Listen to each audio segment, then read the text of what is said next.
Pemirsa Pantai Anyer dan Carita Pandeglang, Banten ramai dikunjungi wisatawan pada libur panjang. Namun sebagian besar masih mengabaikan protokol kesehatan tanpa menjaga jarak dan memakai masker.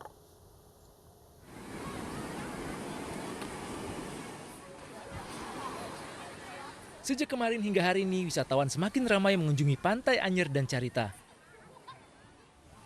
Sebelumnya kawasan Anyer dan Carita selalu sepi lantaran warga khawatir dampak pandemi.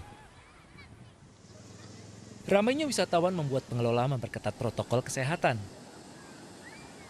Mereka mengimbau pengunjung memakai masker dan menjaga jarak. Di Pantai Anyer kan banyak pilihannya, tempat wisatanya, terus pengunjungnya sangat ramai karena kan sudah lama sekali nggak liburan, jadi pengen liburan gitu. Sama siapa Bu kesini? Sama keluarga semua. Tadi dari Merak ke sini ada kemacetan atau enggak? Ada kemacetan sedikit, tapi wajar lah namanya kita pengen liburan ya, kemacetan pasti di mana-mana ada kalau hari libur. Sudah itu yang pertama bagi kami itu untuk protokol kesehatan tetap dijaga. Kayak tempat cuci tangan kita udah siapin di pos, di tiap-tiap saung ada. Sama sebelum masuk kita tanyain dulu pakai masker atau enggak, dan kalau ketahuan ada yang nggak pakai masker suruh kita putar balik lagi. Setiap pengunjung diwajibkan memakai masker. Namun jika tidak memakai masker, mereka dilarang memasuki area wisata di tempat ini. Meski demikian, masih banyak pengunjung yang mengabaikan protokol kesehatan. Tim Liputan iNews melaporkan. Wisata Pantai Parangtritis di Bantul, Yogyakarta dipadati pengunjung yang datang dari berbagai daerah. Untuk menjaga keamanan dan kenyamanan pengunjung, tim gabungan TNI Polri membagikan masker untuk mencegah penyebaran COVID-19. Hindari penyebaran COVID-19 supaya tidak merebak. Hari terakhir libur panjang, kawasan wisata Pantai Parangtritis masih dipadati pengunjung yang datang dari berbagai daerah. Petugas pun tak henti-hentinya mengingatkan para pengunjung dan pedagang untuk tidak mengabaikan imbauan untuk menjaga jarak dan memakai masker. Sejumlah relawan Kabupaten Bantul dibantu personil TNI Polri membagikan 2.000 masker secara gratis dan 100 botol hand sanitizer yang dibagikan kepada pengunjung yang kedapatan tidak mengenakan masker saat berada di kawasan Pantai Parangtritis. Bekerja sama dengan potensi relawan lokal dan juga TNI Polri melakukan pembagian masker. Ada 2.000 masker, hand sanitizer, dan kita melakukan edukasi, kampanye kepada masyarakat pengunjung bahwa dia harus patuh terhadap gerakan 3M. Pembagian masker dan hand sanitizer ini sebagai bentuk antisipasi untuk mencegah penyebaran virus COVID-19 dari para pengunjung yang berwisata, mengingat jumlah angka COVID-19 di Bantul saat ini masih cukup tinggi.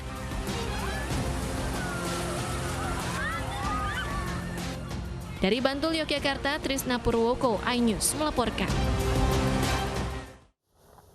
Berwisata di tengah pandemi tentu memiliki kekhawatiran karena dapat memunculkan klaster libur panjang yang baru bisa diketahui 2 pekan mendatang. Apa yang harus dilakukan bagi warga yang pulang berlibur? Kami akan membahasnya bersama dengan Windu Purnomo, ahli kesehatan masyarakat Fakultas Kesehatan Masyarakat Universitas Airlangga. Assalamualaikum, selamat sore Pak Windu. Waalaikumsalam, Mas Adam. Ya Pak Windu, langsung saja, apa yang mesti dilakukan masyarakat yang baru saja pulang berlibur di masa-masa pandemi seperti ini? Ya, jadi kan memang liburan panjang ini, apalagi masyarakat lama tidak berlibur ya kecuali di akhir Agustus lalu, maka tentu risiko untuk terjadinya penularan ya itu tinggi ya, karena kita lihat sendiri juga di berita-berita bahwa masih sangat sulit beberapa warga untuk melakukan mematuhi protokol kesehatan dengan ketat ya, meskipun sudah diimbau di sana sini tetapi masih seperti itu. Nah sekarang antisipasinya ya kan begini, ketika kemarin mereka berlibur panjang 5 hari dan mereka berada di dalam kerumunan ya, maka tentu risiko penularan akan tinggi dan mungkin beberapa di antaranya memang sudah tertular atau menulari orang lain ya. Nah sekarang apa yang harus dilakukan? Pertama, warga ketika pulang dari bepergian yang panjang ini ya, mereka seharusnya secara sadar harus melakukan karantina mandiri ya sendiri. Artinya mereka tidak tahu dirinya ini sudah tertular atau tidak. Mereka tidak tahu.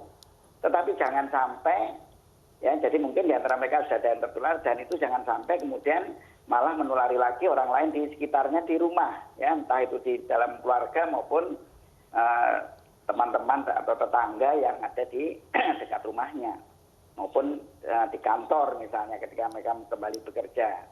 Nah, jadi seharusnya ada kesadaran untuk melakukan karantina mandiri ya, antara 3 sampai ya 1 minggu lah minimal. Ya. Jadi mereka melakukan karantina mandiri di rumah sendiri terserah atau di tempat lain ya, karena kita tidak tahu mereka membawa virus atau tidak. Itu pertama ya, tetapi itu memang tidak mudah melakukan itu karena ini betul-betul karena kesadaran ya. Kalau di Surabaya, di kota Surabaya memang ada kebijakan ya, tetapi saya juga tidak tahu implementasinya bagaimana. Jadi sini sebagai contoh, di Surabaya itu setiap warga yang baru datang dari bepergian lebih dari 3 hari itu harus melakukan swab test wajib ya. Mereka pulang ke rumahnya di Surabaya, mereka wajib melakukan swab test itu mandiri, Pak? Nah ini gini, kalau warga Surabaya sendiri itu mereka akan mandiri, tetapi dalam arti gratis, ya gratis. Jadi artinya difasilitasi oleh pemerintah kota, ya di Labkesda, Laboratorium Kesehatan Daerah. Nah, tetapi saya tidak tahu bagaimana sistem untuk mewajibkan itu karena mereka kalau pulang siapa yang tahu bahwa mereka baru datang pada prakteknya kan itu sulit, Pak, untuk diterapkan, Pak, apalagi di ibu kota. Bila dilakukan secara mandiri pun di rumah sakit masih tergolong mahal, begitu, Pak. Menurut Anda, pada praktis apa yang dilakukan dari elemen keluarga misalnya? Jadi kalau dari elemen warga kan berarti kan melalui kesadarannya, toh. Tapi kesadaran itu kan tidak bisa tumbuh dengan mudah. Ya mereka katakanlah diwajibkan tadi aja belum tentu mereka mau datang ke swab test. Kemudian diminta untuk karantina mandiri aja belum tentu mereka melakukan karantina mandiri kan. Nah itu sulit. Jadi yang kedua adalah pemerintah. Jadi pemerintah harus setelah atau pasca liburan panjang ini harus melakukan yang namanya penemuan kasus semasif mungkin. Harus itu. Tracing begitu ya, dan itu memang sebagai strategi utama di setiap pandemi memang seperti itu. Jadi melakukan case finding semasif mungkin. Yaitu caranya bagaimana? Caranya adalah melakukan testing yang tinggi. Jadi pasca lebaran ini, pasca liburan panjang ini, pemerintah harus makin memasifkan testingnya. Karena itu satu-satunya yang bisa dikerjakan karena yang melakukan adalah pemerintah. Untuk mencari kasus sebanyak mungkin, dan kalau mereka mendapatkan kasus harus segera diisolasi. Karena itu satu-satunya cara untuk bisa mengunci warga-warga yang positif karena akibat dari liburan. Sebetulnya tadi kalau ada sistem yang baik, katakan di Surabaya itu sebenarnya kebijakannya bagus. Ya. Cuma sistemnya saya tidak bisa melihat bagaimana kewajiban kalau itu mengkonsumsi bisa diawasi. Vitamin dan juga menjadi sehat seperti apa, Pak? Nah, gini kalau itu kan sebenarnya lebih ke arah pencegahan ya. Baik. Pencegahan. Jadi misalnya menjaga ketahanan tubuhnya supaya dia tidak tertular. Nah, ini masalahnya kan kalau mereka bepergian dari bepergian itu kan mungkin mereka sudah tertular. Dan penularan itu jangan sampai kemudian makin meluas ketika mereka pulang ke rumah. Menulari keluarga, menulari orang lain. Baik, terima kasih Dr. Windu Purnomo sudah bergabung dan berbincang bersama kami di Ayu Sore. Sama-sama.